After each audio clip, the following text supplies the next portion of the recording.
وکفا وسلام علی عبادہ الذین اصطفیٰ اعوذ باللہ من الشیطان الرجیم بسم اللہ الرحمن الرحیم کتب علیکم الصیام کما کتب علی الذین من قبلکم لعلکم تتقون اللہم سبحانک لا علم لنا الا ما علمتنا انک انت العلیم الحکیم۔ اسلام کا تیسرا رکن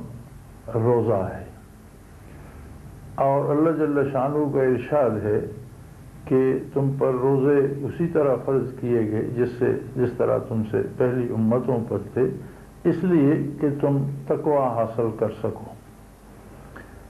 تقوی سے مراد ایک ایسا رشتہ استوار کرنا ہے رب العزت سے، قرب کا، محبت کا، دوستی کا، کرم کا،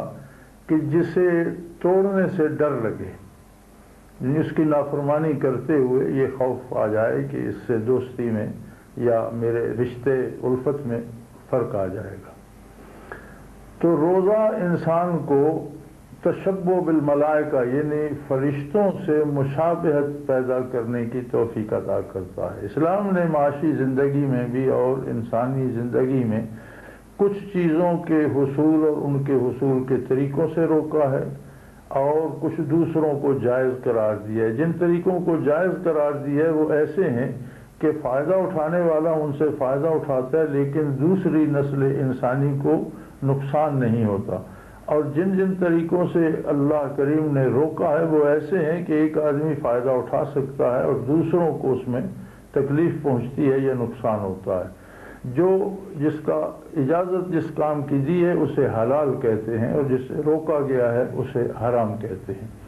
تو مسلمان زندگی بھر حرام سے بچتا ہے اور حلال کی کوشش کرتا ہے، لیکن جب رمضان کا مہینہ آتا ہے تو ایک خاص وقت سے طلوع فجر سے غروب آفتاب تک اسے حلال غذا کھانے پینے سے، حلال کاموں سے روک دیا جاتا ہے کہ کمال قرب نصیب ہو اور کمال اطاعت نصیب ہو، اور اس کا وہ لمحات ایسے ہو جائیں جیسے فرشتوں کے ہوتے ہیں کہ ان کی غذا ہی ذکر الہی ہے، وہ اور کچھ کھاتے پیتے نہیں، گویا انسان میں ملکوتی اوصاف پیدا کیے جائیں تاکہ اسے قرب الہی کی لذت اور لذت آشنائی نصیب ہو۔ دو عالم سے کرتی ہے بیگانہ دل کو، عجب چیز ہے لذت آشنائی۔ تو تقوی سے مراد اگر محاوراتی زبان میں اس کا ترجمہ کیا جائے تو لذت آشنائی ہی بنتی ہے۔ پھر اس میں رمضان المبارک کے مہینے میں خاص برکات رکھی گئی ہیں کہ اس کا ہر عمل غیر رمضان کے عمل سے کئی گنا زیادہ اجر پاتا ہے اور زیادہ کیفیات دل کو عطا کرتا ہے۔ پھر اس میں شیاطین کو روک دیا جاتا ہے، قید کر دیا جاتا ہے۔ طلوع رمضان کا چاند جب طلوع ہوتا ہے تو سارے شیاطین قید ہو جاتے ہیں، اور جب تک رمضان مبارک رہتا ہے قید رہتے ہیں۔ اس کا مطلب یہ ہوا کہ دوران رمضان جو ظلم اور زیادتی ہوتی ہے وہ کرنے والے وہ شیطان صرف انسان ہوتے ہیں جو اللہ سے دور ہو کر شیطان کے قریب ہوتے چلے گئے اور ان میں شیطنت پیدا ہوگی۔ شیاطین الجن والانس، جنوں اور انسانوں میں بھی لوگوں میں شیطانی اوصاف پیدا ہو جاتے ہیں۔ تو یہ ایک پرکھ اور ایک معیار بھی بن گیا ہر آدمی کے لیے کہ اس کا کردار رمضان میں کیسا رہا، وہ اللہ کا بندہ ہے یا اللہ کے بندوں کے لیے باعث تکلیف ہے۔ پھر اللہ کریم نے اسلام میں توبہ کا راستہ کھلا رکھا ہے، اور رمضان المبارک حصول توبہ کا بہترین ذریعہ بن جاتا ہے کہ جب شیاطین قید ہو جاتے ہیں، انسانی ضمیر ان کے پنجے سے آزاد ہوتا ہے تو وہ اللہ کی طرف پھرتا ہے، رجوع الی اللہ کرتا ہے، اسے توبہ نصیب ہوتی ہے، اور اسے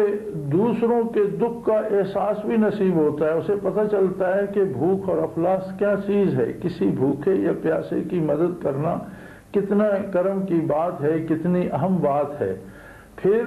اس کی جو جسمانی بہت سے امراض اور بیماریاں ایسی ہیں کہ روزہ جن کا علاج کر دیتے ہیں، اور آج کل میڈیکل سائنس نے اس پر بڑی وضاحت سے بات کی ہے کہ روزے رکھنے سے جسم کی جو ایک طرح کی اوور ہالنگ ہو جاتی ہے، اس کی تجدید ہو جاتی ہے، اس کا ایک ایک عضو اور ایک ایک نالی جس طرح سے صفا کر دی جاتی ہے، اور اس کی جو کیفیات ہیں وہ یہ ہیں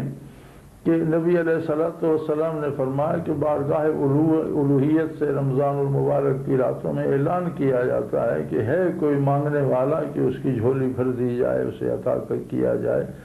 گناہوں کی مغفرت ہوتی ہے۔ اور گناہوں کی مغفرت کا نتیجہ یہ ہوتا ہے کہ اگر جب توبہ قبول ہو جاتی ہے تو جیسے کوئی جسم پر زخم ہو وہ بھر جائے، پھر بھی وہ جگہ نرم رہتی ہے، ذرا سا اسے آپ چھو دیں تو وہ زیادہ سینسٹیو اور زیادہ حساس ہوتی ہے۔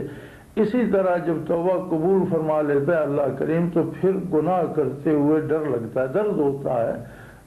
جگہ وہ گناہ کی کیفیت جو اس میں آدمی میں سینسٹیوٹی آ جاتی ہے، وہ اسے زیادہ حساسیت آ جاتی ہے، محسوس کرتا ہے۔ اس کے ساتھ رمضان المبارک میں ایک رات اتنی عظیم برکتوں کی حامل ہے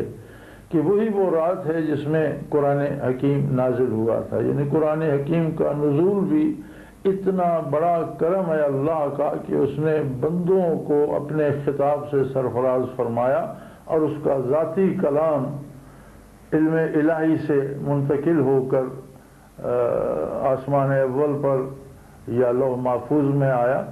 تو اس کا نزول زمین پر بھی لیلۃ القدر کو شروع ہوا نبی علیہ الصلوۃ والسلام کی ذات والا صفات پر، اور اللہ نے اس مشت غبار کو شرف ہم کلامی سے نوازا۔ آج بھی جب ہم تلاوت کرتے ہیں تو ایک نظریہ تو یہ ہے کہ اللہ کی کتاب ہے اور لوگوں کے لیے ہے، لیکن اگر اسے اس نظر سے پڑھا جائے کہ میرے لیے ہے اور جو بھی کہہ رہا ہے کرنے کا حکم دے رہا ہے مجھے دے رہا ہے، جس بات سے روک رہا ہے مجھے روک رہا ہے، تو شرف ہم کلامی کی لذت آ جاتی ہے۔ اور پھر یہ لذت حاصل کرنے کے لیے جو کیفیات وجود انسانی میں چاہیے وہ روزے میں سب سے زیادہ نصیب ہوتی ہیں۔ اور اگر اس نظر سے تلاوت کی جائے، اس نظر سے عبادت کی جائے، اس نظر سے قرب الہی کو تلاش کیا جائے تو روزہ ایک ایسی نعمت ہے کہ جو انسان کی باطنی، اندرونی اور قلبی تعمیر میں بہت اہم کردار ادا کرتا ہے۔ پھر اس میں مغفرت کے ایسے ایسے سامان اللہ نے رکھے ہیں کہ رمضان المبارک کی ایک رات، لیلۃ القدر کی ایک رات صدیوں سے بھاری ہے، 1000 مہینے سے فرمایا بہتر ہے، اور 1000 خیر من الف شہر، لیکن اس سے تعداد ہی مراد نہیں ہے۔ عربی میں جب کسی چیز کو بہت زیادہ بیان کرنا ہوتا تو کبھی 70 کا عدد استعمال ہوتا کہ یہ 70 سے بھی زیادہ ہے، اور بہت ہی زیادہ اگر کوئی بیان بے شمار بیان کرنا چاہتا تو الف یا 1000 کا ہندسہ استعمال ہوتا کہ یہ تو ہزاروں سے بھی بڑھ کر ہے۔ تو یہاں بھی کرم الہی کی کوئی حد نہیں ہے کہ ایک رات کئی انسانی زندگیوں سے بڑھ کر ہے۔ اگر اس رات میں عبادت کی جائے اور اللہ سے اس کے کرم کو طلب کیا جائے اور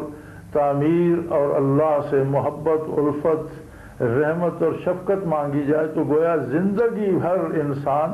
عبادت میں رہا، عظمت الہی کی طلب اور آرزو میں رہا، اور اللہ کی مخلوق کے لیے محبت کا اور الفت کا اور رحمت کا سبب بنتا رہا۔ تو یہ ساری برکتیں ایک روزے میں سمو دی گئی ہیں، اور انسان کو ایک ایسی لذت، ایک ایسا درد، ایک ایسی فکر انگیز کیفیت سے آشنا کرتا ہے کہ اس کی کلی طور پر اس کی سوچ سدھر جاتی ہے، بدل جاتی ہے، بہتر ہو جاتی ہے۔ اور یہ اللہ کریم کا احسان ہے کہ اسے قمری مہینوں کے ساتھ اللہ نے مربوط کر دیا، وہ شمسی مہینوں میں نہیں ہے، جس کی وجہ سے سال کے سارے موسموں میں اور سال کے سارے